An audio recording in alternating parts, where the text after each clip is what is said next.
আসসালামু আলাইকুম। ব্রুনাইতে যারা নতুন আসছেন তাদের জন্য আজকে মালয় ভাষার কিছু গুরুত্বপূর্ণ বা যেগুলো সবসময় ব্যবহৃত হয় এরকম কিছু শব্দ দিচ্ছি। আপনারা আশা করি এগুলো মুখস্থ করলে আপনাদের কাজে আসবে এগুলো শিখলে। আর পরবর্তীতে আমি ধারাবাহিকভাবে শব্দ দিব এবং শব্দ দেওয়া হয়ে গেলে শব্দ দিয়ে কিভাবে বাক্য তৈরি করতে হয় এগুলো দিয়ে দেখাবো। তো আশা করি আপনাদের উপকারে আসবে। তো মালয় ভাষায় আকু, আকু অর্থ হচ্ছে আমি। আর মালয় ভাষায় কামু, কামু অর্থ তুমি। আডা হচ্ছে আছে, দালাম ভিতরে বা মধ্যে। আকু পুইয়া মানে আমার। দিয়া, দিয়া হচ্ছে সে।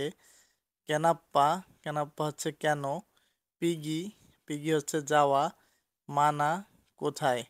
তো আজকে এই অল্প কিছু শব্দ দিলাম, এগুলো আপনারা শিখে নেবেন।